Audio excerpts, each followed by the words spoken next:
스웨덴에 다시 갔을 때 처음에는 사람들이 망가진 줄 알았어요. 길거리에 사람들이 별로 없고 카페에 앉아있는 사람들이 급해 보이지 않고 오후 3시쯤 되니까 사람들이 한둘씩 집으로 갔어요. 저는 속으로 생각했어요. 왜 이렇게 다들 욕심이 없지? 왜 이렇게 아무도 뒤지 않지? 왜 이렇게 인생을 대충 사는 것처럼 보이지? 근데요, 시간이 지나고 나서 알았어요. 제가 본 게 게으름이 아니었어요. 제가 이상하게 느낀 건 여유였고, 제가 불편하게 느낀 건 평온함이었고, 제가 무시했던 건 제가 너무 오랫동안 잃어버렸던 감각이었어요. 2021년에 스웨덴에 다시 갔을 때였어요.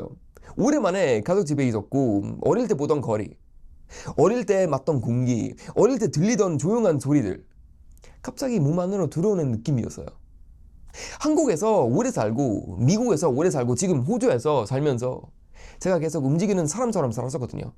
더 잘해야 하고, 더 빨리 가야 하고, 더 벌어야 하고, 더 모여져야 하고, 더 중면해야 하고, 가만히 있으면은 뭐 뒤처지는 것 같고, 쉬면은 죄책감 생기고, 남이 앞서가면은 갑자기 내 인생이 실패한 것처럼 느껴지고, 누가 시킨 것도 아닌데 머릿속에서 계속 누가 말하는 것 같아서요. 빨리 해, 더 해, 아직 부족해 했냐, 너 지금 일하고 있을 시간이 없어. 근데 스웨덴에 돌아가 보니까 그 목소리가 갑자기 너무 크게 들렸어요. 주변 사람들은 그 목소리를 안 듣고 사는 것처럼 보였었거든요. 솔직히 말하면은 저는 스웨덴 사람들이 너무 느리다고 생각했어요. 너무 변하게 산다고 생각했어요. 너무 야망 없다고 생각했어요. 한국에서는 저녁 9시에도 지하철에 사람들이 꽉 차 있고 다들 피곤한 얼굴로 휴대폰 보고 있고 누군가는 뭐 아직도 회사 단톡방 보고 있잖아요. 그게 힘들지만 동시에 살아있는 느낌도 있어요. 도시 전체가 뛰고 있는 느낌. 다들 지쳤는데도 뭐 앞으로 가는 느낌. 그래서 스웨덴에서 오후 4시에 동네가 조용해지고 사람들이 아이를 데려가고 친구를 만나고 집에서 저녁을 만들고 그냥 산책하는 걸 봤을 때는 제 머리를 이해를 못했어요. 이 사람들은 뭘 믿고 이렇게 편하게 살지? 미래가 무섭지 않아? 돈 더 벌고 싶진 않아? 더 큰 집, 더 좋은 차, 더 좋은 자리, 그런 거 생각 안 하나? 그러던 어느 날이었어요. 저는 엄마 집 소파에 앉아 있었어요. 햇빛이 막 창문으로 들어오고 집 안은 조용했고 저는 휴대폰을 보고 있었어요. 그런데 갑자기 제 여동생이 문을 열고 들어왔어요. 시간을 봤는데 오후 4시였어요. 저는 엄청 놀랐어요. 그때 제가 당연히 물어봤죠. 야, 너 왜 이렇게 일찍 와? 일은? 여동생이 너무 아무렇지 않게 말했어요. 아, 오늘은 일 끝났어. 저는 그 말이 이상하게 들렸어요. 끝났다고? 오후 4시인데? 저는 거의 반사적으로 말했어요. 너는 너무 게으른 거 아니야? 말하고 나서 바로 알았어요. 아, 이건 내가 잘못 말했어. 그래서 바로 미안하다고 했어요. 근데 그 순간이 제 머릿속에 계속 남았어요. 왜 나는 가족이 오후 3시에 집에 돌아오는 건 먼저 게으르다고 생각했을까? 왜 나는 사람이 일 끝나고 집에 온 걸 자연스럽게 받아들이지 못했을까? 왜 나는 쉬는 사람 보면은 평화로운 사람이라고 생각하기 전에 부족한 사람이라고 먼저 판단했을까?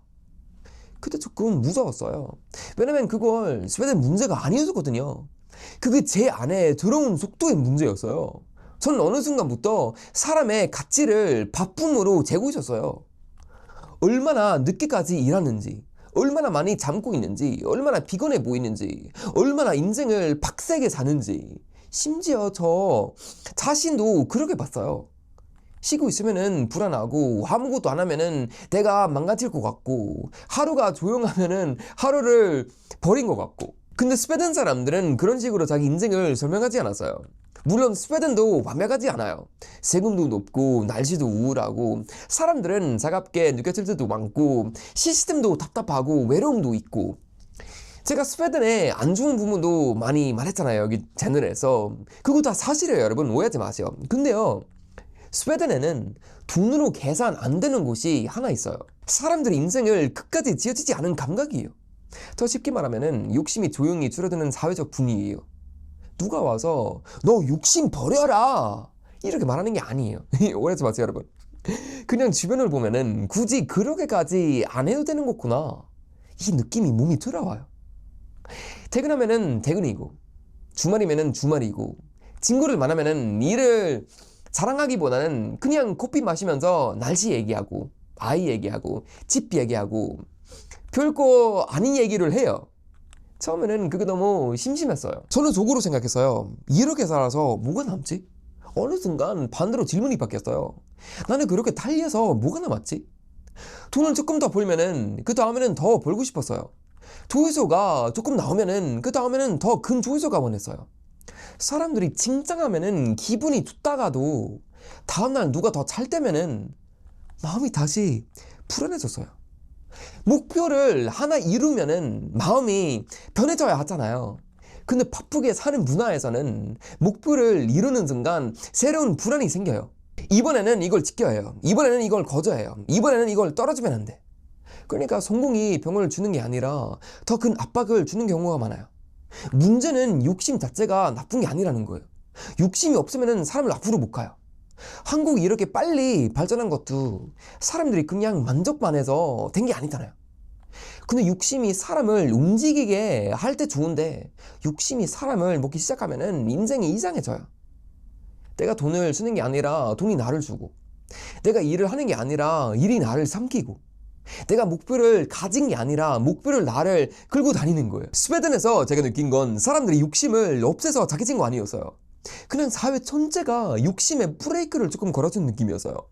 너 너무 많이 일하지 마. 너 애랑 시간 보내. 너 친구 많아. 너 산책해. 너 집에 가. 너 오늘은 여기까지만 해. 이런 말을 누가 직접 말하는 게 아니라 삶의 구조가 그렇게 말하고 있었어요. 어느 날 엄마한테 돈 얘기를 했었어요. 저는 당연히 물어봤어요. 돈 더 모아야 한다고 생각 안 해? 미래 걱정 안 해? 엄마가 조용히 말했어요. 나는 그냥 살 만큼 있으면 돼. 그 말이 처음에는 너무 약하게 들렸어요. 살 만큼 있으면 된다고? 그게 전부라고? 근데 그 말이 며칠 동안 계속 머리에 남았어요. 왜냐면 저는 살 만큼 있어도 부족하다고 느끼는 방식에 익숙해져 있었거든요.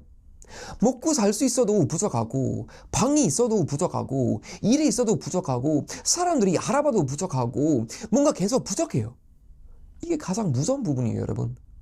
가난해서 불행한 게 아니라 충분한데도 충분하다고 느끼지 못하는 상태예요. 겉으로 보면은 성공처럼 보일 수도 있어요. 항상 움직이고, 항상 계획하고, 항상 성장하고, 항상 바쁘니까. 근데 안쪽에서는 사람이 계속 굶고 있어요. 인정을 굶고, 비교에 굶고, 안정감에 굶고, 쉬는 감각에 굶어요. 스웨덴은 저한테 그 굶주림을 보여줬어요. 나 지금 배고픈 게 아니라 중독된 거구나. 더 필요한 게 아니라 멈추는 법을 잊어버렸구나. 이걸 깨닫는 순간 갑자기 어린 시절에 떠올랐어요. 어릴 때는 오후가 길었어요. 친구 집에 그냥 가고 별일 없이 밖에 있고 눈 오는 날에도 세상이 조용해지고 아무도 저한테 지금 너 미래를 위해 뭘 하고 있냐고 묻지 않았어요. 그때는 시간이 제 것이었어요. 근데 어른이 되고 여러 나라에 살면서 시간은 항상 뭔가를 위해서 서야 하는 물건이 됐어요. 돈을 위해서, 코리아를 위해서, 영상 하나를 위해서, 더 나은 내일을 위해서. 물론 그것도 필요할 때가 있어요. 저도 그렇게 살았기 때문에 지금의 제가 있는 거예요. 근데 삶 전체가 준비만 하다가 끝나면은 어떻게 해요? 더 좋은 미래를 만들려고 오늘은 계속 희생했는데 막상 미래에 도착했을 때는 오늘은 사는 법을 모르면 어떡해요? 제가 스웨덴에서 가장 크게 배운 게 이거예요. 느린 사람이 다 게으르는 게 아니에요. 조용한 사람이 다 포기하는 것도 아니고 욕심이 적은 사람이 인생을 작게 사는 것도 아니에요. 어쩌면은 어떤 사람들은 이미 알고 있는 거예요. 인생은 계속 올라가는 게임이 아니라 가끔은 멈춰서 내 옆에 있는 사람의 얼굴을 보는 시간이기도 하다는 걸요. 저는 아직도 욕심이 많아요, 여러분. 여기 안에서. 저도 잘하고 싶어. 더 좋은 영상을 만들고 싶어요. 더 많은 사람이 제 이야기를 들어줬으면 좋겠어요. 그러니까 제가 갑자기 산속에 들어가서 욕심 버리고 살자는 말을 하는 게 아니에요. 그런 말은 솔직히 가짜 같아요. 현실에서 돈 중요해요. 일 중요해요. 목표 중요해요. 특히 경쟁 강한 사회에서는 그냥 편하게 살라라고 말하면은 그것도 무책임할 수도 있어요. 근데 그럼에도 불구하고 한 가지 말하고 싶어요, 여러분. 욕심은 도구여야지. 주인이 되면 안 돼요. 내가 욕심을 잡고 가야지 욕심이 내 목을 잡고 긁으면 안 돼요.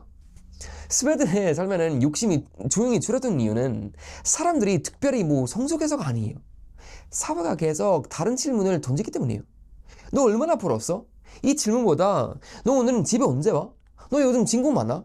너 애랑 시간 보내? 너 주말에 쉬었어? 너 지금 괜찮아? 이런 질문이 더 자주 들리는 분위기 때문이에요. 그리고 이런 질문을 계속 들으면은 사람은 변해요. 처음에는 답답해하고, 그 다음에는 지루해하고, 그 다음은 불안해하다가 어느 순간 숨을 쉬어요. 진짜 이상하게도 숨을 쉬는 순간에 알게 돼요. 내가 진짜 원했던 것들 중에 절반은 내가 진짜 원한 게 아니었구나. 남들이 원하니까 나도 원하다고 믿었던 거구나. 남들이 뛰니까 나도 뛰어야 한다고 생각했던 거구나. 그걸 깨닫는 게 조금 슬프지만 동시에 엄청난 자유예요.